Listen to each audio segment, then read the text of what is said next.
Hi, Donal. Hi, Aditya. Thank you. It's really, really good to be here. Feels like this is the point where I really become a part of the Bombay music community. So, I grew up in a musical family. So, everybody in my family played an instrument. My brothers and sisters and I chose flute and eventually saxophone. So, we grew up in a very musical environment. At the same time, in my teens, I started getting interested in electronics and how circuits worked and how keyboards worked, and started ordering components and building little circuits for myself.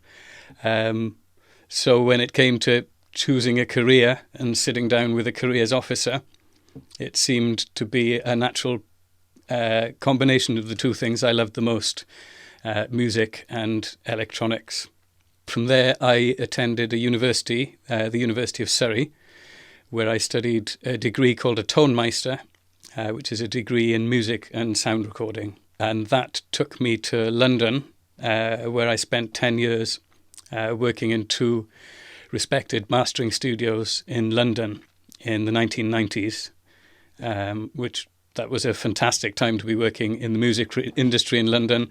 It was just before the rug got pulled out from under the music industry's feet with file sharing and CD copying, which really decimated the traditional music industry. So there was still a bit of money floating around and some really, really nice studios and some big parties and some extravagant behaviour generally.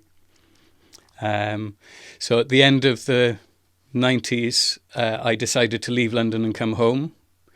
I spent a couple of years travelling, backpacking around the globe, as I'd always wanted to do. So I visited all kinds of places, and eventually came home to Wales in 2002, and decided to set up my own place. So in 2004, we finally opened the doors here at Hafod Mastering. And in 2005, we launched masteringworld.com, which was our online portal, which allows us to work with musicians and bands and record labels anywhere in the world. And it's through Mastering World that I started meeting people from India online, and it all developed from there. So you're asking about the artistic aspect and the technical aspect. I'll address that first, then come back to listening. You're absolutely right in that the recording and the mastering process, all that studio stuff, is a very technical process. You need to know all the technical stuff. You need to have good gear. You need to know how to connect it up. You also need to know how to deal with people. But to me, all that technical stuff should serve the art. To me, it boils down to a very simple thing. On one hand, you have a musician who wants to create music and who wants to convey how he feels, be that in a commercial sense for a film or in a pure music sense where he just wants to write a song. And on the other hand, there are music fans and listeners and people who love music. And no matter what happens with technology in recording or distribution or listening, there will always be musicians who want to express themselves, and there will always be people who love music and who want to hear that music. And to me, everything else in between, which we base our entire careers on, is there to facilitate that communication between an artist and a listener. And to me, if we do everything right, if the recording engineer, if the studio's good, if it's mixed well, if it's mastered well, then the listener shouldn't even notice any of that. They should just feel what the musician is feeling. And conversely, you could have the best recording in the world, and if it's been recorded in such a way that the feeling is gone, or the soul or the groove has disappeared from it, you have a listening experience that is, it's not moving, it's cold, it's not touching your heart, it's not giving you those emotions. So with regard to listening to other music, I love music. I play music, and I love listening to music. Anything that's good, really. I don't like or dislike any genres, apart from maybe jazz and soul. They're my favourite types of music to listen to. I just love any music that's good, that's made well, and that moves me. Either moves me emotionally or moves me physically, makes me want to get out of my chair and dance. And as to listening to songs before a session, we certainly, as in an attended situation, I'll talk about where the musician has come into the studio. The first thing we'll do is play some music. We'll get on the internet and stream some music that's in their genre, or music that they like, or music that has production values that they aspire to. And so that provides a context at the beginning of the session that helps me understand what my client wants, and what the music needs and the direction we need to go in. Recording, mixing and mastering, there are so many subjective elements in that. So there's no such thing as the right recording and a correct mastering. It's all about conveying what that artist wants to convey to the music listener. So it's important for me to find out exactly what the client expects, and what the client wants and needs before we set about mastering, because I'm then better armed to make the decisions throughout the process. Okay, so to the difference between mixing and mastering, and the fact that some people do both at the same time. To me, as a mastering engineer, I was trained in an age where people were cutting records. So the history of the mastering engineer comes out of the cutting room, where the technical skills needed to get an album cut onto a piece of vinyl was a completely different set of skills to that which was required in a recording studio. So that's traditionally where it's come from. But the way it's evolved by now in the 21st century is that the mastering engineer's job has become really important to mix engineers and to producers. The first principle of using a different person to master your record as to mix it is that you get a fresh pair of ears.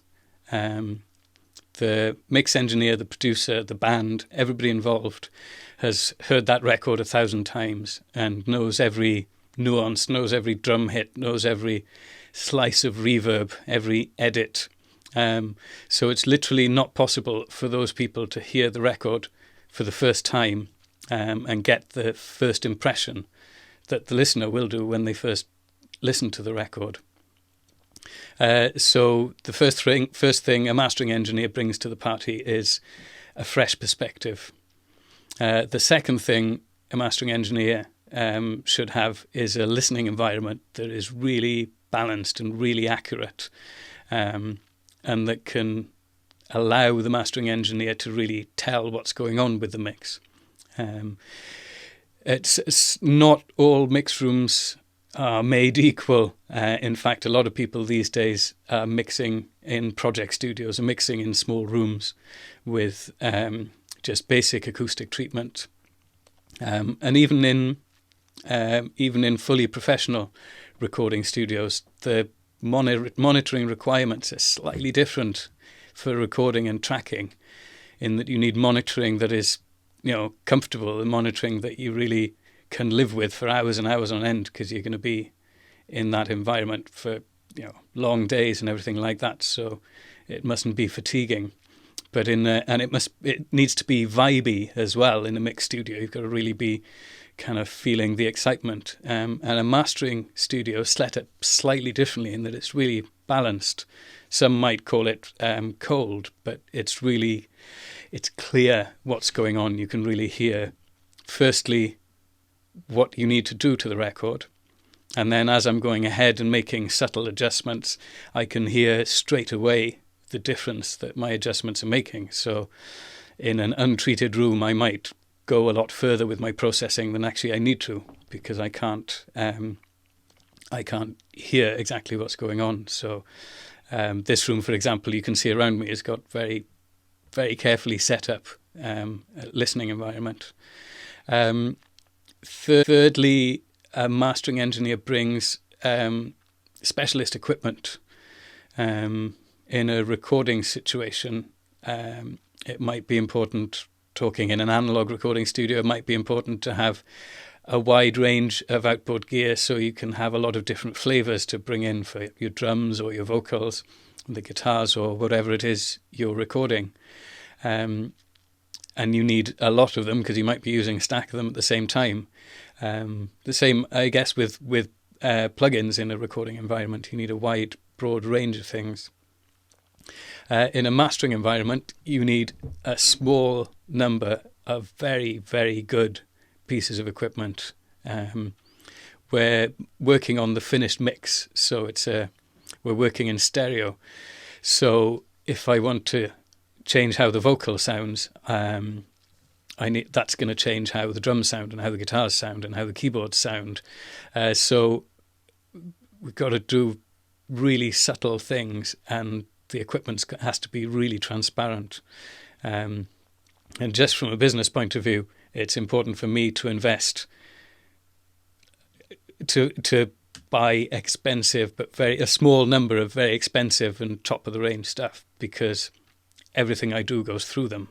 So the whole mix goes through it. So it's more important from a business point of view for me to invest in that way than maybe a recording or a mix engineer would want a broader range of more colourful equipment.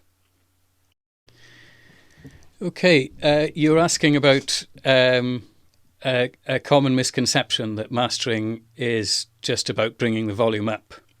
But making records loud has recently become a part of mastering. In the 1990s, when we were mastering records, mastering early CDs in London, we would just set the highest peak. Quite often we'd be transferring from an analog tape, and we would simply set the highest peak of the record to peak just below 0 dB on the digital scale, and everything below that would remain exactly as it was.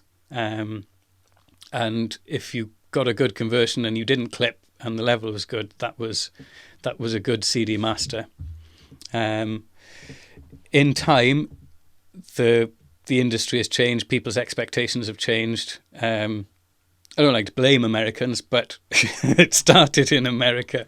We were receiving these master tapes in from America on Pneumatic, CD master tapes on Pneumatic, 1630 format, and they'd be like, guys, come and have a look at this. And we'd all pile into an edit room and we'd be looking at the digital meters.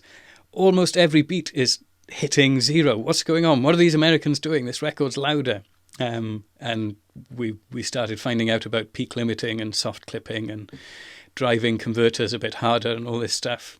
And then it's just gone on and on from there, and it's become a competitive thing. So these days, yes, loudness is important because clients expect it. We provide a service, so we're expected to attain a volume that the client feels works well in them. So it is part of a mastering engineer's job to get the record as loud as the client needs it, but sounding as good as possible. On the other hand, there are many, many other aspects that make mastering what it is. So I'll go through them briefly. The first thing, it's a step of quality control for the mix engineer or the producer or the person who's presented it. They've spent hours, days, weeks working on this mix, and they know it inside out, and they probably can't quite tell anymore. Can't see the wood from the trees. So the first thing I'll do is check how does the bass sit? How does the treble sit? Is the balance right in the mix? And often you will get the question at this point, is my mix okay? Does it need anything more? And it's at this point that on first listen, before you even start mastering, the first step of mastering is sending the mix back for another round, For example, the bass is great, but the kick's too loud, or the other way round, because those two things are hard to adjust in a mastering scenario. Or the voice is too loud in certain parts and too quiet in other parts. So please go away and work on the automation of the vocals. So the first step before anything even goes through any other processes is to just check the mix and give the mix engineer the feedback. If he's absolutely nailed the mix, brilliant. Then we're ready to dive in and start mastering. So from that point, the first thing is to get the song itself, the song working well in itself. So often there's some tidying up to do in EQ, sometimes in the mids. Maybe it needs a little bit of sparkle at the top end. Maybe the top end is a touch too bright. Not necessarily wrong in the mix, but maybe the mix engineer was mixing late at night after a long day, so his ears are a bit tired and he's adding more high frequencies as a result of that. So we can catch that here and adjust it. There might be some bus compression to be done to the mix just to tighten it up. There's all kinds of nice, subtle things we can do here to tidy up a mix and get it sounding really kind of nice and round and warm and open, or even, stylistically whatever the record needs.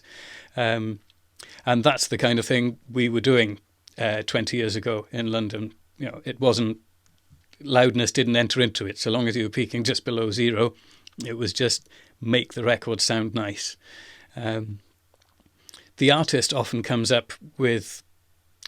into a session, very happy generally with the result, but a couple of misgivings. I'm not sure about the vocal on track 3, or are the cymbals too loud on track 7? So we can address those things without having to go back for yet another mix.